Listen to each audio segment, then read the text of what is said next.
akan dalam kondisi darurat. Sob, cepat tolong ikan koi itu keluar dari bola.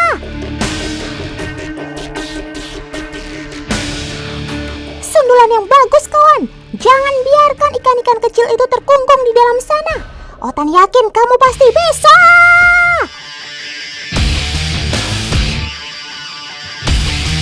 Cakep. Akhirnya bola itu terbuka.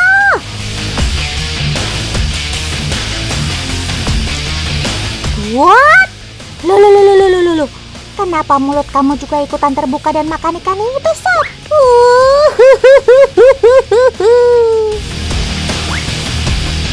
Ternyata kamu bukan mau bantu Otan agar ikan koi itu bebas, tapi karena kamu udah gak sabar untuk melahapnya, kan?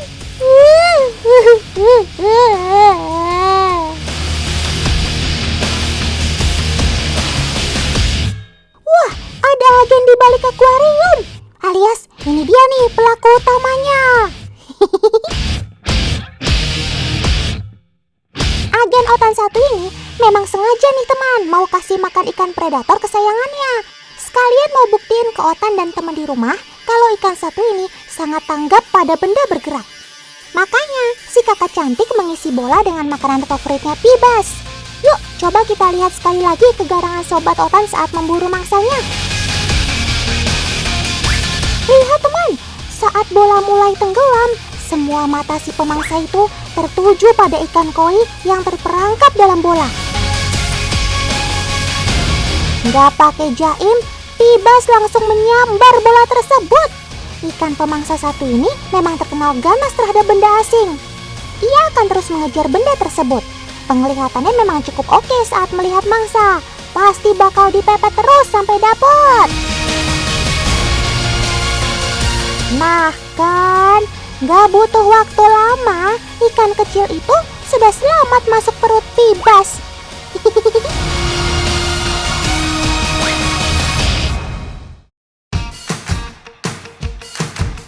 Oke, buat yang dari tadi salfok alias salah fokus sama agen Otan, sekarang Otan kenalin deh ke teman-teman semua. Hari ini Otan ditemenin sama Kak Yesi, si pecinta ikan predator alias pemangsa. Kalau yang melihara cantik begini sih, ikannya bisa jinak semua deh, Kak. Sudah cukup kenalan sama ownernya. Sekarang Otan kenalin juga nih sama peliharaannya. Ini loh teman, yang namanya peacock bass atau yang akrab disebut dengan Pibas. Ikan predator air tawar ini punya julukan unik loh, yaitu roket berwajah manusia. Yaps, karena kegesitan Pibas dalam berenang sangat lincah dan cepat seperti roket. Ia juga memiliki sirip atas dan dahi yang berwarna hitam, membuat Pibas terlihat seperti manusia.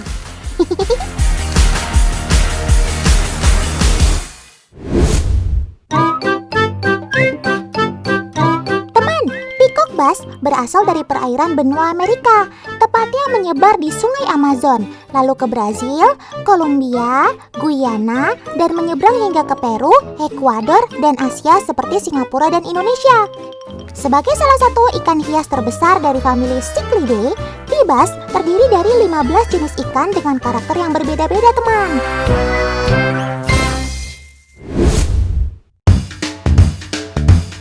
Nah, kalau yang ini peacock bass jenis monoculus. Si jenong ini bukan karena habis menabrak akuarium ya teman. Tapi ini salah satu cara untuk membedakan jenis kelamin Pibas. Semua jantan Pibas monoculus pasti punya benjolan di dahinya. Jangan-jangan kamu mau saingin ikan lohan, Sob? Teman, salah satu ciri khas lainnya dari ikan ini ialah bentuk mulut bawah yang lebih maju. Mereka punya mulut yang besar serta rahang yang kuat untuk melahap para mangsa. Peacock bass juga bukan hewan yang teritorial ya teman. Tuh, lihat aja, mereka bisa hidup akur bersama ikan lainnya. Dengan syarat, tetangga di sekitarnya juga punya badan yang sama besar, agar nggak jadi santapan Pibas.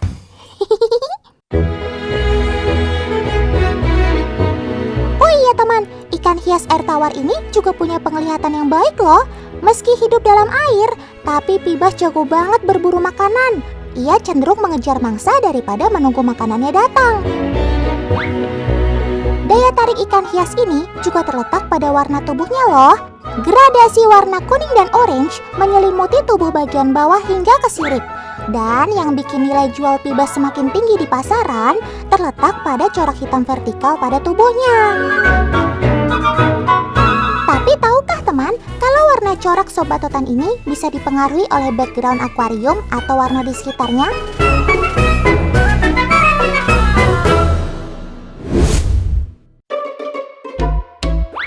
Jika ia dikelilingi dengan warna gelap seperti hitam, maka warna pada coraknya akan semakin tajam terlihat.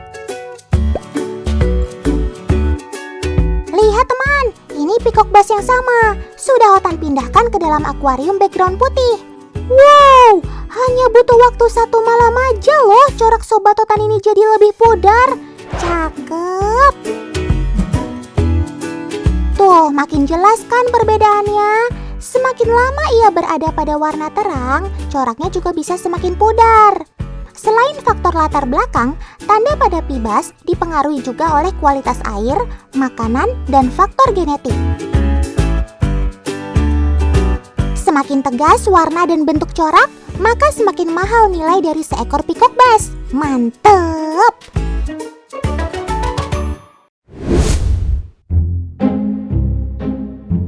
Teman di rumah masih penasaran sama kegarangan sobat totan saat berburu mangsa? Kebetulan nih, Kak Yesi masih mau kasih Pibas makan. Tapi kali ini kita coba pakai kodok yuk. Kira-kira dia mau nggak ya? Sesuai julukannya, secepat roket, Pibas berusaha menangkap si kodok. Taki sob! Waduh, ternyata susah juga nih untuk melahap kodok. Di habitatnya, peacock bass memang makan makanan hidup karena ia peka terhadap benda bergerak dan melatih naluri berburunya. Nah, pakan yang kayak gini nih bikin sobat totan gregetan nangkepnya. Oh iya, meski sobat totan ini jagoan soal makan, tapi ada salah satu jenis Pibas yang rentan mati karena sakit di bagian pencernaan loh.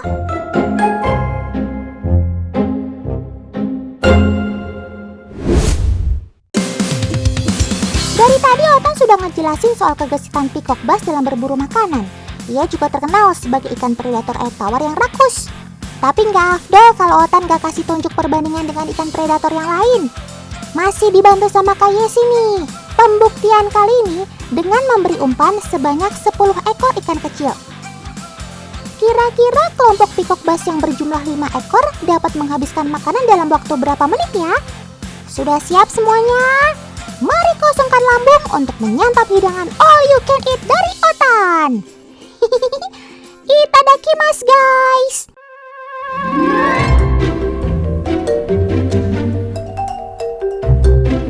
Wush, ikan koi pertama langsung disambar dengan ganas. Wow, gesit banget kan pergerakan mereka. Luar biasa. Cakep, kurang dari 10 detik, 6 ikan koi sudah dibabat habis.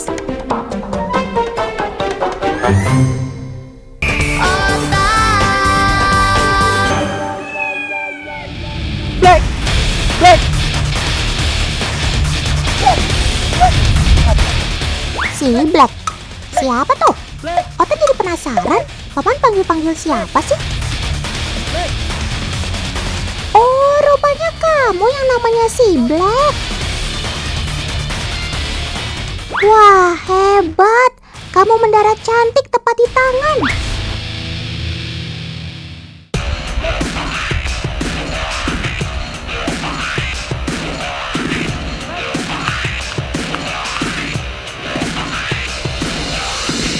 Nah, rupanya si Black lagi dilatih free flight sama pemiliknya. Oh iya, kenalkan teman, ini Paman Trisno. Si Paman sudah memelihara si Black sejak masih bayi. Sekarang usia sobat totan ini sudah 4 bulan. Ayo, coba terbang lagi sob. Yeehaw! Ngomong-ngomong, si Paman kok nggak pakai pointer atau penanda ya? Dan nggak pakai peluit juga seperti penghabis burung biasanya. Terus gimana cara si Black mengenali si paman ya? Sepertinya si Black ini hafal betul dengan wajah dan suara pemiliknya. Cakep. Tapi Otan gak percaya gitu aja deh. Otan mau buktiin dengan percobaan. Black. Oke Black, kamu masuk kandang dulu sebentar ya.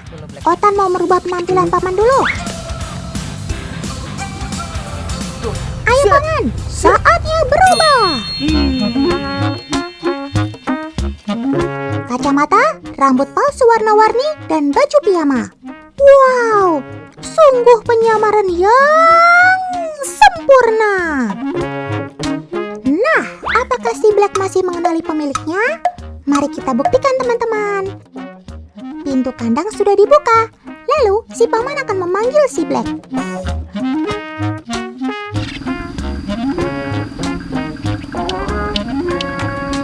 Yah, kok mendarat di rumput?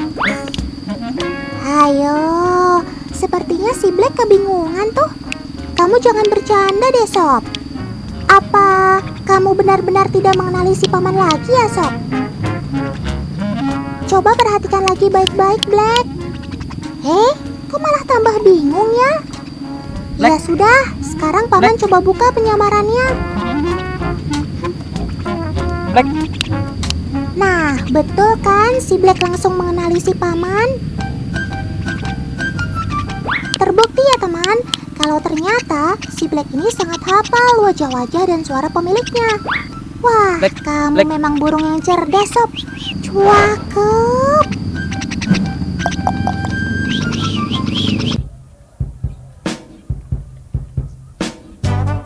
Oh iya, ngomong-ngomong, kalian ada yang tahu nggak si Black ini jenis burung apa? Hayo, ada yang masih ingat? Yap, ia adalah burung jalak kerbau alias jalak kebo. Oh iya teman, tidak seperti saudaranya si jalak Bali. Burung jalak kebo statusnya tidak dilindungi. Ini karena dia gampang berkembang biak di alam dan jumlahnya juga masih cukup banyak. Habitatnya dapat dijumpai di Sumatera, Bali, Kalimantan, dan Pulau Jawa. Di alam, sobat totan ini cenderung hidup berkelompok sampai 8 ekor.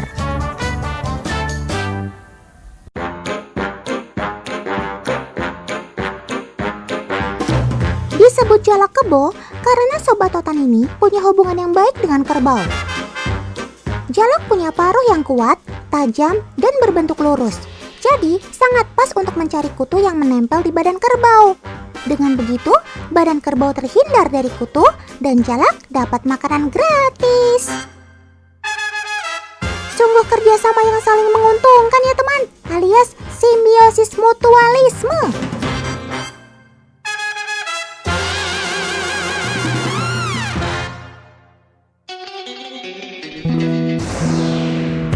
Selain bonding dengan si paman, si Black juga sangat dekat dengan anggota keluarga yang lain. Kenalkan teman, ini Kak Sheila dan si imut Erlita. Si Black juga sering menemani Erlita kalau lagi belajar. Hah? Sob, kok naik-naik ke atas kepala sih? Gak sopan tahu. Oh, rupanya kamu penasaran ya dengan ikat rambutnya Erlita. Jahil banget sih kamu. Teman, di alam liar, sobat totan ini sebenarnya pemalu. Ia tinggal di daerah persawahan yang minim dari gangguan orang dan suara bising. Tapi kalau si Black sih udah gak malu-malu lagi ya. Ia sudah terbiasa dengan kehadiran orang. Bahkan punya kedekatan dengan Kak Sheila dan Erlita. Tuh, si Black ganteng banget kan menemani Erlita belajar. Si Erlita jadi tambah semangat deh. Ayo duduk yang manis ya Sob.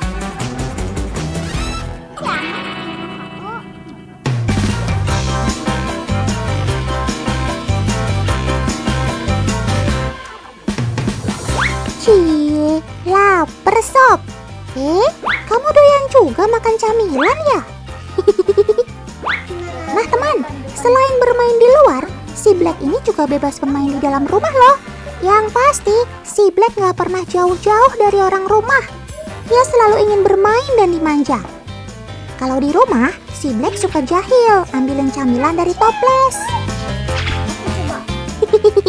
Padahal kamu gak bisa makan ini. Wah, seru ya teman kalau punya sahabat yang akrab seperti si Black. Liatin dong bunganya dong. Buka.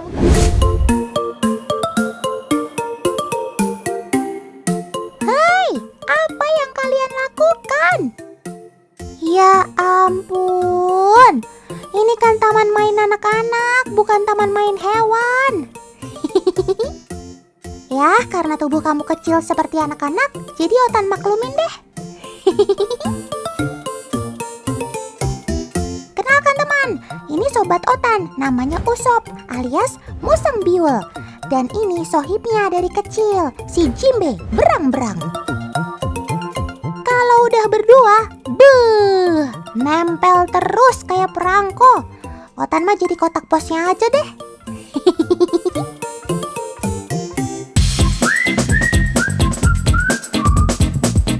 Teman, Usop ini salah satu jenis musang asli dari Indonesia. Kalau di Pulau Jawa, Biul juga akrab disebut dengan selentek. Musang Biul punya ukuran tubuh yang lebih mungil dari jenis musang lainnya. Dalam bahasa Inggris, Biul disebut dengan Javan Ferret Badger karena secara fisik, tubuh panjang Biul mirip seperti ferret. Bulu berwarna putih dan hitam yang mendominasi di bagian wajahnya bikin Biul mirip dengan seekor sigung. Tapi ciri khas dari musang ini ada pada bagian hidungnya yang panjang seperti babi. Teman, Biul juga punya kelenjar di badannya yang menciptakan aroma khas pada tubuhnya. Biul termasuk hewan terestrial. Demennya ya lari-larian kayak gini nih. Soal panjat memanjat, jangan dibandingkan sama Otan. Jelaslah Otan juaranya. Cakep.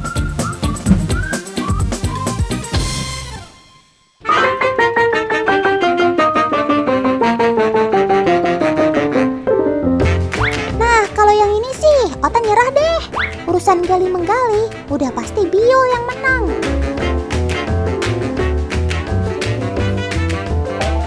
Ia memang membuat sarang pada lubang yang dangkal atau di balik bebatuan. Sebagai hewan yang berkegiatan di atas tanah, tentu dibekali dengan kaki yang lebih kuat untuk menggali serta penciuman yang lebih tajam. Cakep.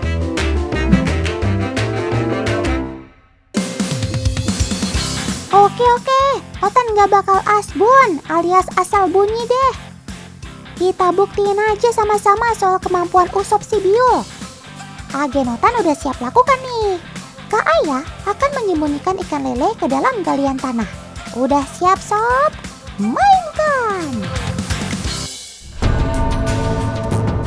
Wih, indera penciumannya langsung bekerja dengan cepat. Si Usop tahu aja kalau ada makanan kesukaannya di dalam tanah. Tapi kamu belum tahu kan letak harta karun itu? Seperti peribahasa yang berbunyi, ada lele di balik tanah. Ternyata Usop dengan mudah mendapatkan makanannya. Cakep. Keahlian Musang Biul dalam menggali tanah hingga mendapat julukan si kaki sekop. Ya, karena fungsi sekop untuk mengangkut pasir dan tanah sebanding dengan kehebatan kaki Biul. Cakep. Hehehehe. Bagi-bagi kali makanannya sob. Masa langsung dibawa ngecir gitu sih?